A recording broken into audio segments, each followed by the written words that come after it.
No more fun and games. Time to get down to business. I'm sure you've had that said to you. I know I have. And I've probably said it too. Why do games and work have to be so separate? Is everything in life that's important void of fun and games? I think the opposite is true. I think that games are very important to living a productive and successful life. In fact, they might solve some of our biggest problems in the world.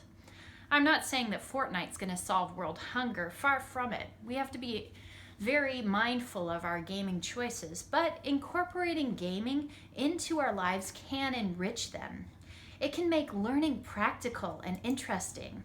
It can drive away fear of failure and spark creativity, which is the key to solving so many problems. It can develop a strong community too that fights depression and isolation.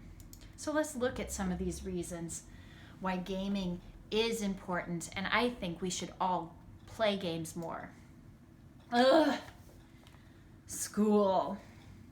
This is the sound I hear from my middle school daughter every time I ask her about her schoolwork. And I've heard it from myself too when I have to open a dry textbook to learn. Why do we focus so much on rote memorization and regurgitating information? What's the point, we ask so often? It's boring.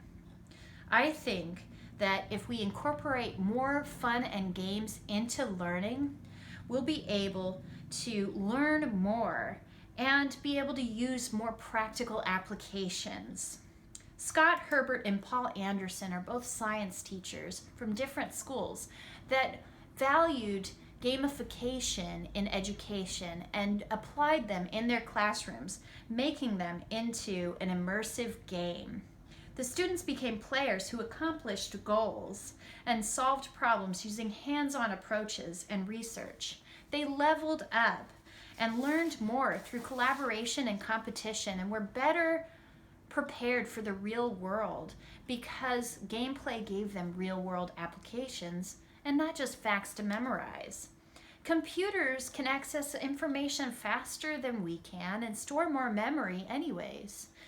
So instead of trying to compete with computers, we need to focus on being what computers can't, being creative, out-of-the-box problem solvers. This is how we're going to solve the world's problems. Playing games is a key component to problem solving. A few examples of how we learn how to problem solve through games are some of the classic games like Clue. This was a childhood favorite of mine. But unknowingly, I was learning how to use deductive reasoning and logic in a simple game without even realizing it. Minecraft is a sandbox game where we can create whole worlds and design buildings and interact with people. It's limitless, and the scope excites both children and adults to create. Games like Minecraft are able to free our brains from restraint because there's no rules, no right or wrong. This kind of learning environment makes the player more interested in what they're doing and frees their brain to be better at problem solving. Playing these games also embraces failure because a good game isn't about how many times you fail, but about how failure is necessary for getting further ahead. So have you ever played a game and the first time you played, within seconds you died or failed? After that first time of dying or failing at a game, did you decide to give up right away? No, you got right back on. And no matter how long it took, you might have died over a dozen times, but you kept working to level up and get past the point you had last gotten to. It's addictive. Good game design knows this. It teaches us how to focus on the goal. Mark Rober calls this the Mario effect, correlating it with the Mario game, where you focus on rescuing the princess and not on the pitfalls. He conducted an experiment using 50,000 volunteers who played a game that he had created. Half of the volunteers, when they when they thought that they had the puzzle down and hit run, would get this message. It would say, "You did not succeed, please try again." The other half of the players would get a message that would say, "You did not succeed, you lost 5 points, you now have 195 points, please try again." Guess which section of the players succeeded more overall? That's right, the people who had no fear of failure or penalty actually succeeded 98% of the time, whereas only 52% of the people succeeded. This was based on the fact that 52% of the people who were faced with point reduction actually tried fewer times because they were afraid of losing points. Rober points out that because of this fear of loss or failure, we don't try as much, and so we never quite succeed or discover the same amount as if we kept trying. Edison understood this. When he was asked about his many failures in inventing the light bulb, he said, "I've not failed. I just found 10,000 ways in which it didn't work." If we focus on failure, it leads to isolation and depression. Games combat this isolation by building strong community through collaboration, shared experience, and competition. Depression is becoming a crisis. People need to feel connected with each other. Games are one of the biggest solutions at our disposal during this time of isolation. Online MMO games build close-knit communities across the world that focus on collaboration and can develop into lifelong friendships. Forums for your favorite games make you feel less alone, and you can share a community through your fandom. And board and card games at the kitchen table bring families together for shared experiences and creating memories and bonds.